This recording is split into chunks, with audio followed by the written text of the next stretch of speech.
코로나19가 강타했던 2020년, 일상은 물론 예배 환경에도 급격한 변화를 가져왔고 한국교회에 던져진 과제도 많아졌는데, 코로나19 사태로 빠르게 변한 환경 속에서 한국교회는 무엇을 잃고 어떤 것을 얻었는지 2020년 한국교회를 정리해본다.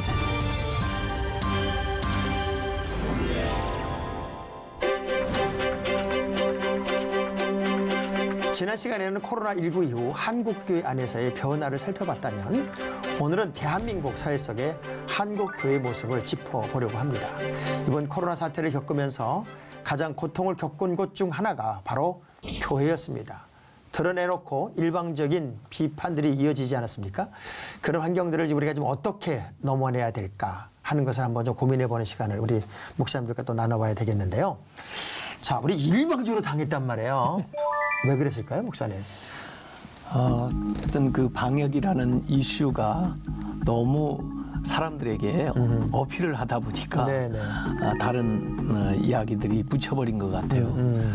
그리고 또 사실은 우리 한국 기독교 이제 교회 가운데 대부분이 미자립 교회 또 상가 임대료 지불해야 그렇죠. 되는 그런 열악한 환경 속에서 애쓰시는 목사님들 계시는데, 참 저희 교단에서도 최초에 한 그 1200교회를 선정을 해서 임대료 한 100만 원씩 지원을 해봤어요. 단번에 12억 들어갔는데 표도 안 나요. 그렇죠. 정부에서 이제 소상공인이나 뭐 사업 못 하신 분들은 지원하고 후원하면서 교회 비대면으로 전화하라고 하면서도 무슨 장비 지원도 못 해주고, 그리고 실제로 임대료 내는 그렇죠. 그것도 감당을 못 해주고, 솔직히 교회에서 그거 어떻게 요구할 수도 없는 그런 상황이다 보니까 참 목사님들이 굉장히 어려움을 겪으신 저는 걸로 알고 그래서 있어요. 이게 우리나라만의 문제일까를 생각하지 미국에 있는 목사님들이 전화를 해봤어요. 근데 미국도 뭐 역시 비대면 예배였던 거는 마찬가지인데, 정부에서 교회 안에 그 유급 종사자들 있지 않습니까? 그분들을 위한 대출 또 지원이 일반 회사처럼 똑같이 왔더라고요. 그러니까 교회도 그 정부의 방침에 따를 수밖에 없었던 것은 지원을 같이 받으니까 그렇게 했는데, 우리 한국 교회는 또 특별히 그 미자립 교회들은 사지에 내몰리면서, 제가 알고 있는 그 미자립 교회 목사님은 택배 일을 하더라고요. 그러면서 핸드폰을 찍어서 엘리베이터 안에서 교인들에게 부담을 지우느니 차라리 내가 뛰겠습니다라는 걸 아주 밝게 웃음으로 보여줘서 제가 너무 마음이 아파서 이제 지원도 하고 그랬는데, 그 교회가 일방적으로 매도될 수도 있었고, 또 물론 그런 책임에서 우리가 자유로울 수도 없는 환경이 되긴 했었지만, 미자립 교회 앞으로 미래 어떻게 될 것 같아요? 이런 게 길어지면. 미자립 교회보다도 아까 말씀들 나누신 대로 왜 이 정부가 교회에 대해서 배타적일까, 또 교회는 왜 반정부적일까 하는 문제, 근본적인 문제부터 해결해야 된다고 봐요. 지금 정부 여당에 속한 국회의원들이 볼 때 교회를 영업장 정도, 무슨 구멍가게 정도로 생각을 한단 말이에요. 그러면 자기들이 그렇게 취급했다면, 그러면 자영업자들 지원하는 것처럼 당연히 교회 목사님들 지금 세금 내니까 지원해줘야지. 당연하죠. 그런데 그런 면에서는 취급은 영업장 취급을 하면서 지원책은 전혀 안 갖는 그 댓글들을 보면은 대한민국 목사들이 세금 안 낸다고 자꾸 달려요. 세금 다 내고 있어요. 그러면요. 그래서 법이 바뀐지를 모르는 것 같아요. 그런 걸 정부가 좀 개선해서 교회를 존중해주면, 교회도 당연히 나라 안정, 또 국민들의 평안, 교회만큼 거기에 또 진지하게 걱정하는 집단이 없어요. 그래서 이제 이런 문제가 해결돼야 된다고 보고요. 자, 여기서 목사님, 우리가 이제 목사님 말씀과 연결을 해서 지금 사실은 가장 문제가 됐던 게 교회가 정치화되었다. 또 정치화가 교회의 하나의 이슈가 되었다. 그래서 목사님들이 무슨 얘기만 해도 우리 목사님은 정치 얘기한다. 이런 식으로 이제 교인들이 이제 막 이분법적으로 보기 시작했단 말이에요. 거기다가 이제 뭐 강화문 집회에서부터 또 뭐 사랑제일교회 발 이렇게 쭉 돼서 이제 교회는 보수고, 그리고 광화문은 교회고, 뭐 이런 어떤 아주 극단적인 교회에 대한 결론들을 정치인들이 내리기도 하고 또 한편에서는 얼마나 듣기 싫었겠어요. 그 위정자 입장에서는 그런 것들이 다 겹쳐져서 이제 교회가 정치화됐다 하는 얘기를 참 많이 들었거든요. 그러다 보니까는 이제 이런 어려움이 오는 것도 일반 사회에서는 쌤통이다. 너희들이 한 짓에 대한 아주 응분의 대가다. 이래서 응원을 하나도 못 받았어요. 그런 의미에서 보면은 어떤 고민들을 우리가 좀 앞으로 해야 될까? 과연 이 정치와 오해 아닌 오해들 또 대리 만족을 느꼈던 그 시간들 이런 것들을 좀 어떻게 풀어나면 좋을까? 이 한국은 이 초갈등 사회라고 그러잖아요. 네네. 그래서 어찌 보면 너무 진영 논리로 나눠져 가지고 상대방을 거의 네 편 아니면 적인 거죠. 네 편 아니면 이렇게 적이고. 하다 보니까 교회도 그렇게 된 건데 사실은 예언자들은 그 예언적인 메시지를 이를테면 뭐 여당이나 야당이나 얘기할 수 있는 것이거든요. 그렇죠. 그리고 사실은 우리가 정치적인 동물이기 때문에 현안에 대한 이야기를 성경적으로 또 신학적으로 이야기할 수 있는 것, 기독교 가치에 준해서 발표할 수 있는 것입니다. 다만 기독교 가치 아니어도 표현의 자유는 있는 거 아니에요? 예? 다만 이게 정파에 속한 것처럼 행동을 해서는 안 되겠죠. 또 목사님으로서 어떤 정치적인 정당 같은 행동을 해서는 안 되겠지만 그러나 되게 힘 가진 자에게 이야기할 수밖에 없는 거잖아요. 예언자는요. 그렇죠. 약자의 편에 쓸 수밖에 없는 것이고 그러니까 그런 건강한 발언들은 할 수 있도록 사회적인 분위기도 만들어야 되고 또 그런 말씀을 통해서 사회가 또 변혁이 될 수도 있고 잘못된 것을 고쳐갈 수도 있는 건데요. 저는 그런 생각 요새 해요. 옛날에는 악법도 법이다 이래가지고 모든 법을 그냥 따라야 된다 생각했는데 참 교묘하게 이 정치하는 사람들이 법을 만들어 가지고 법으로 사람을 옥죄이는 경우가 많습니다. 맞아요. 심지어 히틀러도 이 나치 법을 이상하게 만들어 가지고 유태인을 학살하는 것을 합법화 시켜버리는 이런 거 있거든요. 그래서 법 자체가 바른 것인가에 대한 것도 분명하게 이야기하지 않으면 그 제정된 법으로 오히려 사람을 억압하고 탄압하는 그런 경우도 생겨나는 거거든요. 걸룰 수 있는 장치도 없고 완충 작용도 없고 뭐 인원으로 밀어붙인다라고 하면은 참 문제가 되는 거죠. 그렇죠. 여당에 계신 분하고 그런 얘기를 한 적이 있어요. 정치에서는 힘의 양을 문제 삼는지 모르지만 더 중요한 게 힘의 질이다. 어떤 힘이냐. 섬기는 힘이 되고 돌보는 힘이 되고 그래야 힘이 많을수록 좋은 거지. 억압하는 힘이 되면은 그건 힘의 남용이다. 예. 저는 제가 이제 하남시에 있어요, 목사님. 그래서 하남시 공무원들이 저를 찾아오거나 또 교회를 또 뭐 감시하러 오거나 그럴 때만 늘 제가 한 얘기가 있어요. 하남시의 공무원들은 하남 시민을 가족으로 돌보는 거다. 당신들이 우리의 세금으로 공무원의 역할을 하는 것은 시민을 가족으로 돌보라고 그 시민의 세금으로 일을 하고 있는 건데 왜 감시자가 되냐. 교회들을 이렇게 와서 볼 때 어려운 교회, 큰 교회들이야 뭐 방역도 잘하고 고도 높고 문제가 없다고 보면 작은 교회들 가서 갈 때 이거 방역기 메고 가라.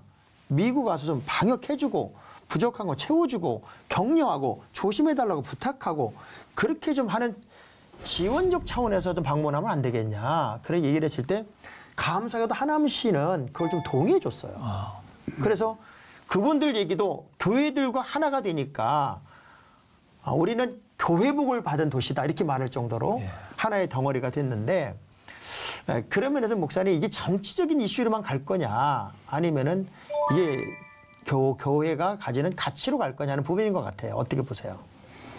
그런데 이제 하남시 말씀을 했는데 수원 같은 경우도 초기에 한 교회에서 이제 확진자가 나왔을 뿐이지 네. 그 뒤에는 전혀 확진자가 없어요. 네. 그리고 수원시와 교회 관계는 아주 좋아요. 네. 그런데 그 상위 기관이 더 문제인 거예요. 그런 거예요, 맞아요. 네, 그러니까 지방자치제를 왜 만드는지 모르겠어요, 이거.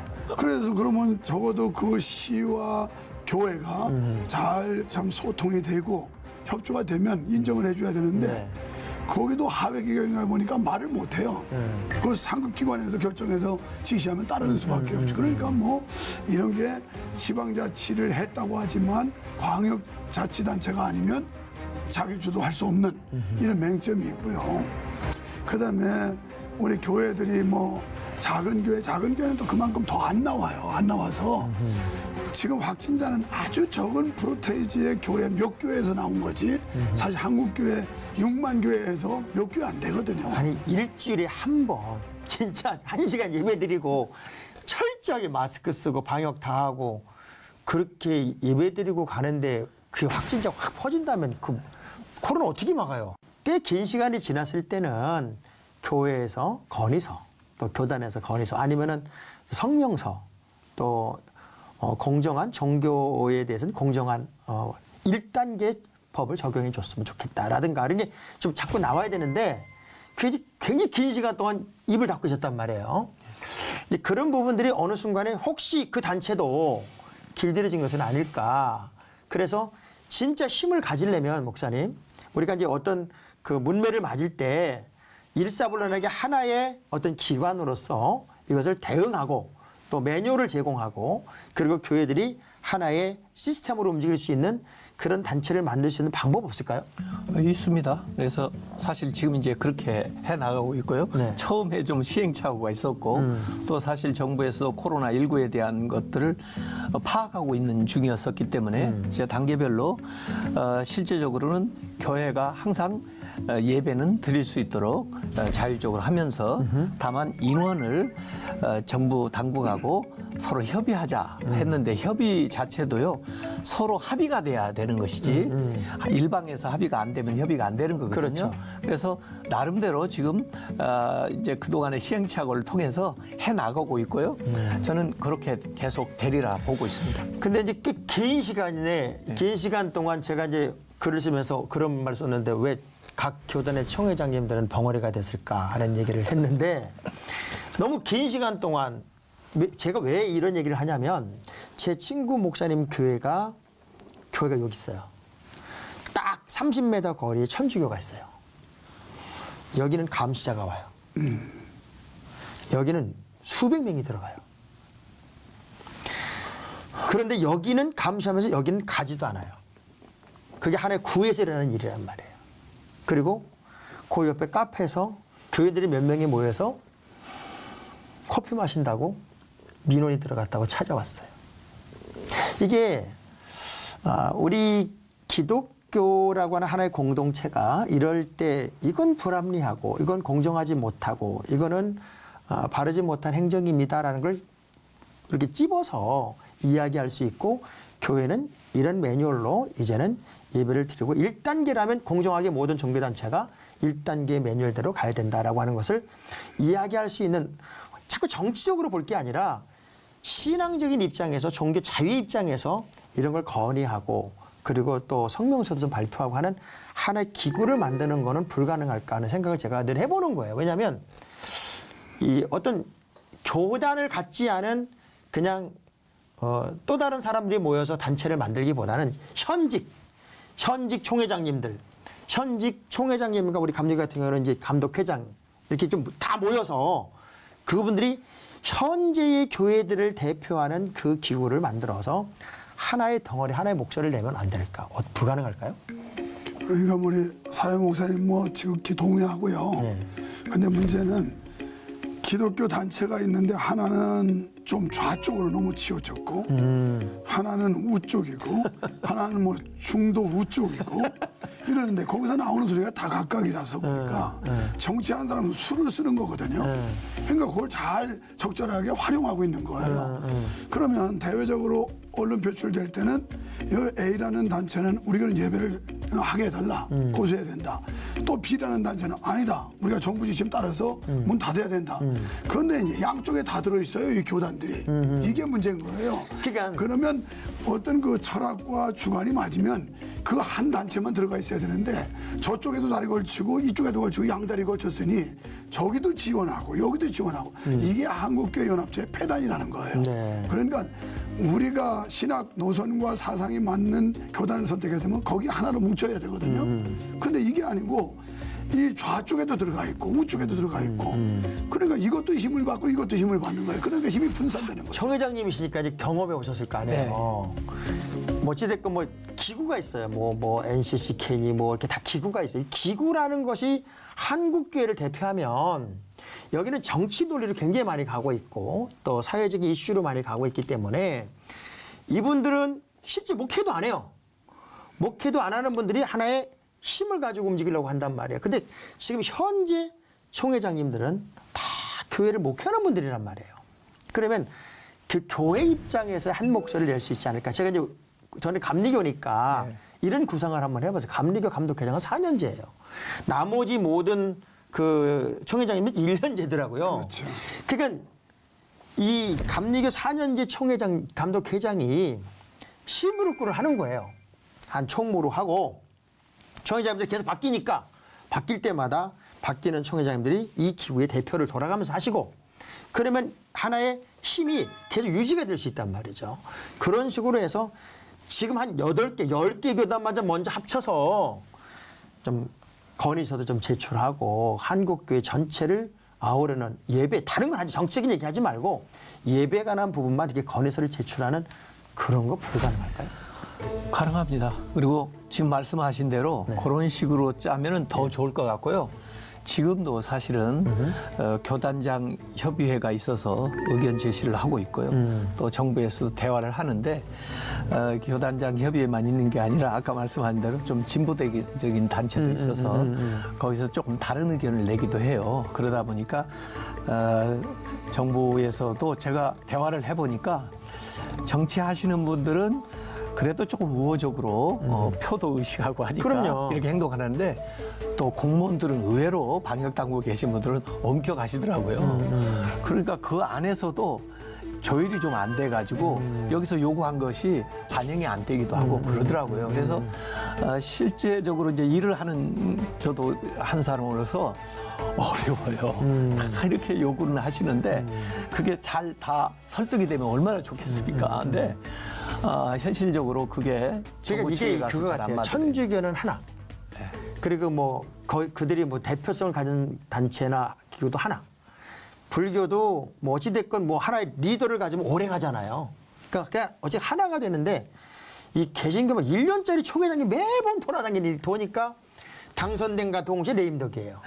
그러니까 어찌 보면 내가 괜히 뭐 1년 하는데 욕먹을 거 뭐 하라 이렇게 되는 경우가 많이 있을 것 같고 그래서 그런 연합체가 다시 좀 진짜 그런 기회가 만들어지면 좋겠다고 총회장님 앞으로 한 7개월 남으셨잖아요. 예. 한번 만들었으면 좋겠고 이제 올해는 어찌됐건 이제 마무리하고 새해를 준비하는 때가 됐는데 대사회적인 교회의 모습 또 좌우로 치우치지 않는 진정으로 회복해야 할 교회의 모습에 이제 대해서 계속 말씀하셨지만 교회는 딱 중립을 세우고 세상의 빛으로 세상의 소금으로서의 어떤 역할을 쫙 해나갔으면 좋겠다는 의미에서 한 말씀 해주시고 네. 우리 교회가 보이지 않게 사회의 소금과 같은 역할을 해야 되고 네. 또 보이는 것으로서 빛의 역할을 좀 해줘야 되는데 어떤 면에서 초기에는요 사회적인 책임을 우리가 감당한다는 명목하에 우리의 본질적인 것에 있어서 참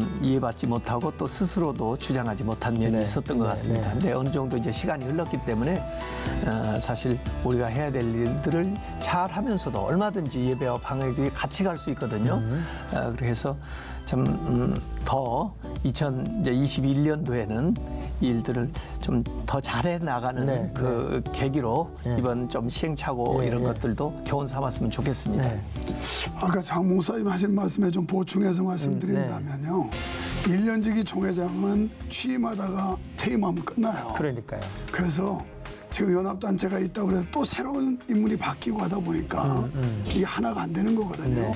할 수만 있다면 그 총회마다 존경받는 인물들이 좀 걸출한 인물들이 하나씩 다 나와서 마치 기독교 원로회처럼 이제 옥상옥이 될까 조심스럽지만 그래서 저 총회에서는 저분이 그래도 총회장도 설득하고 그러면 된다.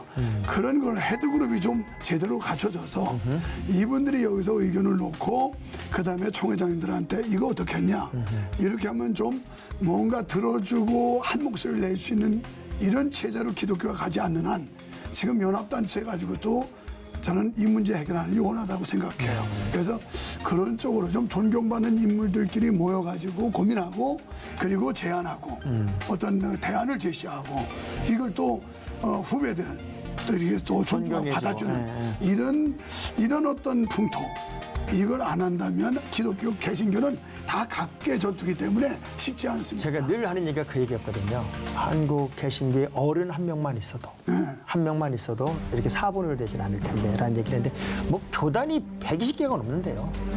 그러니 그걸 어떻게 하나로 모으겠습니까? 어찌됐건 그 좋은 그 시스템은 제가 볼 때는 현직에 있는 분들은 각 교단을 대표하니까 그들이 마음만 모아도 하나의 목소리를 낼 수 있지 않을까. 특별히 정치적인 이슈는 좀 그만하고 우리 예배 회복 또는 우리가 불평등 불합리한 환경들을 좀 넘을 수 있는 건의 이런 것들을 좀 하나의 창고로 힘으로 좀 몰았으면 좋겠다는 생각을 하게 됩니다.